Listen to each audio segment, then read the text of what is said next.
public opinion and creating a very clear narrative exposing kung gaano kabulok ang Kongreso at gaano nangalapkap muli ang kapalpakan sa pagkontra sa korupsyon sa ilalim ng Marcos Jr. Ibig sabihin, ang motibo sa politikang marumi sa pananatili sa pag-collectivize at pag-concentrate ng poder sa kamay ng mga Marcos upang tirahin at atakihin ang mga Duterte, drawing the first blood against the Vice President and then papunta sa kanyang tatay. Sino po ngayon ang nag-aabuso ng kanilang otoridad at kapangyarihan? Kayo po na nasa gobyerno.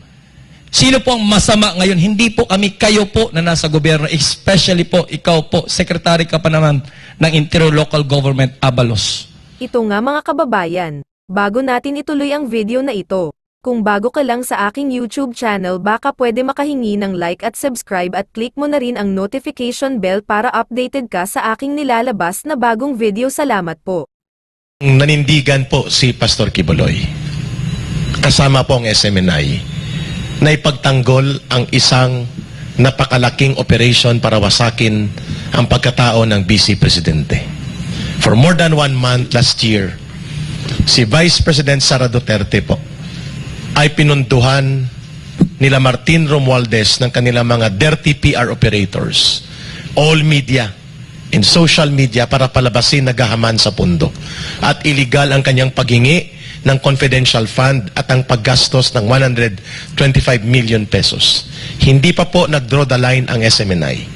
Hindi pa po nag-draw the line si Rodrigo Duterte. Tahimik tayong lahat for more than 40 days. Daily attack against the Vice President. Even the National Task Force to End Local Communist Armed Conflict, kung saan si Sara Duterte ay co-vice chairperson designated by the President, was silent all the way. Walang nagtanggol sa Vice Presidente.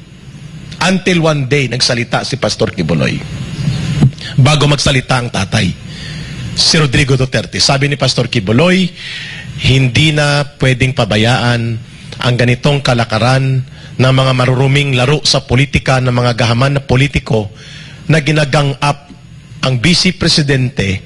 Walang nagtatanggol even to the political party connected to her father. Walang nagtanggol ni isa sa kanya. Tahimik ang buong bansa sa napaka-unfair na paglunsad na ang attack dogs ay ang mga communist terrorist urban operatives sa loob ng Kongreso. The hatch of the plan was very clear. Destroy the Duterte. They drew the first blood. Doon po tumaya si Pastor, doon tumaya ang SMNI, at nabuhay muli ang programang Gikan sa Masa para sa Masa. And Rodrigo Duterte became a rock star again, influencing public opinion and creating a very clear narrative exposing kung gaano kabulok ang Kongreso at gaano nangalapkap muli ang kapalpakan sa pagkontra sa korupsyon sa ilalim ng Marcos Jr. and the rest were exposed so clearly through SMNI. Ito po ang pinagmulan ng lahat. Had Pastor himself distanced from Sara Duterte as the Vice President elected by the people and made SMNI also become a developmental communication network, not taking up clear issues of public interest, revealing the truth and making the people understand what good governance should be, hindi po ito nangyari lahat.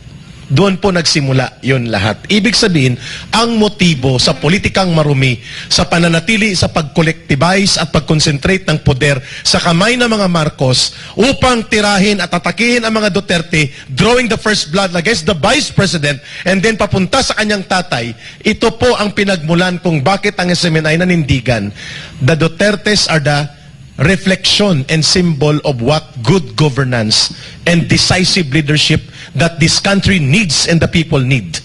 Yun po ang dahilan kung bakit tinarget na ang SMNI at tinarget na si Pastor Quiboloy at umabot sa ganito because nanindigan ang SMNI, nanindigan si Pastor, and of course when Pastor stands, Kingdom of Jesus Christ goes the way.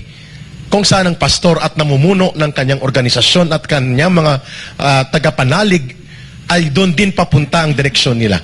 And SMNI became the symbol of what journalism in the truest sense of being the pillar and conscience of the country in times of abuse of power and funds and mis and malgovernance, SMNI stood for that.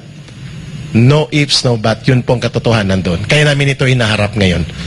Kaya umabot dito ngayon sa isang napakalubhang, very cancerous type of abuse of state instruments na ginagamit ngayon against SMNI, against Pastor Kibuloy. At ito'y sinakyan na po ng tatlong puwersa ng interes. Interes ng mga komunista na wasakin ang nagpalugmok sa kanila ng pamumuno ni Duterte at ang Vice Presidente, ganoon din si Sara Duterte. Interes ng Estados Unidos na muling makabalik at kontrolin bilang kolonya sa bagong panahon, neo-colony, ang Pilipinas through Marcos government. At pangatlo, yung interes ng mga oportunistang politikong dilawan at pinklawan na nagsama-sama at ginamit ang kahinaan ng isang mahina at isang leader na ang interes ay hindi bayan kundi sariling pagbangon lamang. No matter what it will cost the government and the people. Ito po ay nagsama-samang confluence na mga factors building up towards this kind of very unjust and immoral na paggamit ng instrumento ng Estado ngayon laban kay Pastor Kibuloy at sa Kingdom of Jesus Christ. Again, babalikan ko, Sir Jay, and the rest of my panel members, the real target here is not just Pastor. The real target of the Marcos government and the U.S. new master of the Marcos government are the Duterte. Eliminate them by all means, including physical, political elimination into the landscape of Philippine governance and political landscape. Ako maigsi lang, no? Ang tingin ko dito, matagal na nakaplano ito. Pagkatapos nung eleksyon, kung magugunita po ng ating mga kababayan, lahat ng mainstream media anti-Marcos. To the point na pati sila Mel Chanco, lahat yan, sila Noli de Castro. Kapag ka nagpo-programa, pag binabanggit na yung sa apelidong Marcos, nakasimangot. Oo, umiiling. Tapos, so tinarget na yan. Pag naupo sila, gagawa sila ng paraan para makuha nila. Nakuha nga nila lahat. Ang hindi lang nila nakuha SMNI. Pansinin ninyo, kahit nung hindi pa suspendido ang prangkisa, ang permit to operate ng SMNI. SMNI na lang ang natitira na nagpipiskalize, nagre-report ng tama, no? So, naghanap sila ng paraan paano talaga maipit, at ang ginawa nila, kinasangkapan nila yung NTC, National Telecommunications Commission, na quasi-judicial body, para siya ang gumanap doon sa hindi nila magawa. Kasi hindi nila pwedeng tanggalan ng prangkisa ang ABS-CBN, ang SMNI, nang sila-sila lang. Kasi they need batas yan eh. So kinakailangan nila sa House, kinakailangan nila Senate. Ang ginawa nila, kinasangkapan nila NTC, parang mga asong ulol naman, sumunod yung NTC, sinuspend indefinitely yung permit to operate. Hindi po yung prangkisa. Ang prangkisa po ng SMNI buhay. Pero ang permit to operate, inaliso ng NTC. Yan ang ating pinaglalaban. Sabi nila may kaso. Nagpunta kami sa NTC, hinanap namin yung kaso, wala silang maipakita. Wala silang maipakitang kaso. Wala silang maipakitang complaint. Kaya ngayon, tama-tama, bukas magsi-60 days na, pwede na tayong maningil. No? Kasi supposed to be within 60 days dapat ma-resolve na nila. Walang complainant, walang abogado, lahat wala. Ang basis lang nila for the suspension ay yung findings ng House of Representatives. So, ito ba'y sinasadya? Opo. Kasi para nang sa ganon, wala nang sumungay, wala mo sukwahi, wanay mo supak sa ilang sa ilaha. Yun lang po. Ni isang sintimo po, wala po kaming ninakaw sa inyo. Kayo po ang nasa gobyerno, ang mga magnanakaw. Ni isang kusing, ang Kingdom Nation at si Pastor Apollo C. Kibuloy, wala po kaming ninakaw sa inyo. At ngayon, kukunin nyo ang mga kingdom properties. Dugo, pawis, luha po ang ininvest namin. Binuhos po namin dito para sa mga kingdom properties, buong sanlibutan nito. And because of your evil and envious eyes, kukunin nyo sa amin po. Hindi po pwede yan. At ikaw, Secretary Abalos, di ba? Lawyer po kayo. Ako, hindi po ako lawyer. Pero in my ordinary mind po, makikita nyo yung statement po ninyong ito, puro po ito kabalbalan. Yung sinabi nyo po na magsiserve ka ng warrant, parang ikaw pang masama. Totoo po yun. kayo po talaga ang masama. Kayo po talaga ang masama sa pagsiserve nyo ng warrant. At sinabi, niyuyukaran at saka tinapak-tapakan, yurakan at tinapak-tapakan. Yung pagpapakita nyo po ng wanted na mga pictures, ito po, yung mahal po namin na Chief Administrator, Sister Ingrid Canada. For more than 40 years, nandito na po yan sa Kingdom Nation. Siya po ang aming Chief Administrator dito. Wala po siyang criminal record. At yun, binabalandra nyo po ang pagmumukha po niya. Brother Crescente Canada po, ang aming pong barangay captain sa Tamayong. Mga mababait po yan, mga full-time miracle workers ng Kingdom. Jacqueline Roy, main musician po yan ng Kingdom Nation po. Sylvia Simanes, one of the coordinators po. Sila po, lahat, nakabalandra po ha.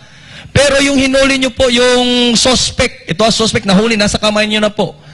Yung nagpaslang sa magkasintahan.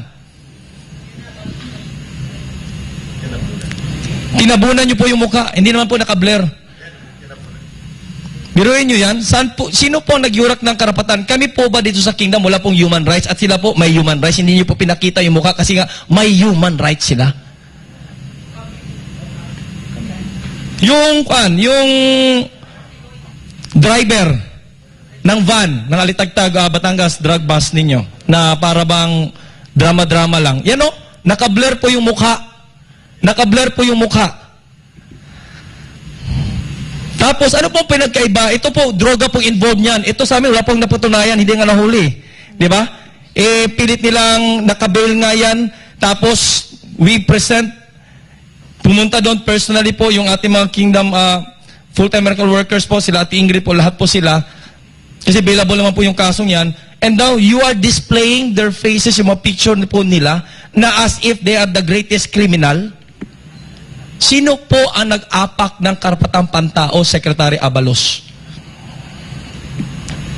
Compare to these people na nahuli nasa yung kamay nyo na and then telling us na because of human rights, to preserve their human rights, hindi pwedeng ipakita yung mga mukha nila. At ito,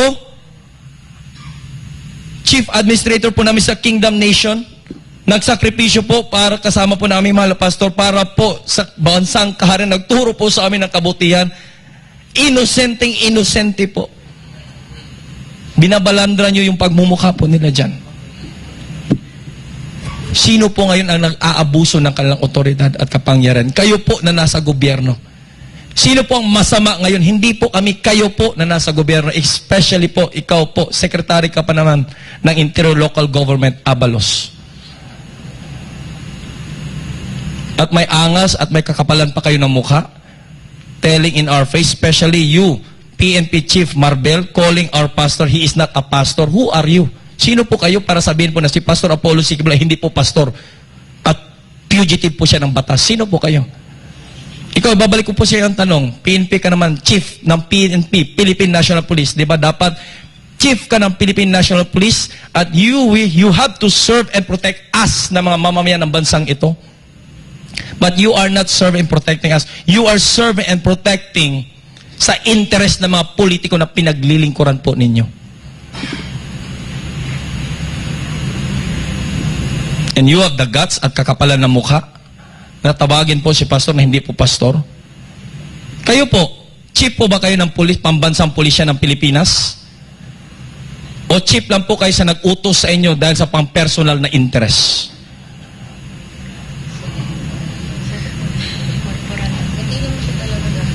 Ito po mga kababayan, buksan po natin mga mata. Sa gobyernong ito, wala pong umiiral na batas. And they are twisting the facts and they are twisting the stories in favor po sa kanila. Garapalan na po ang nangyayari ito.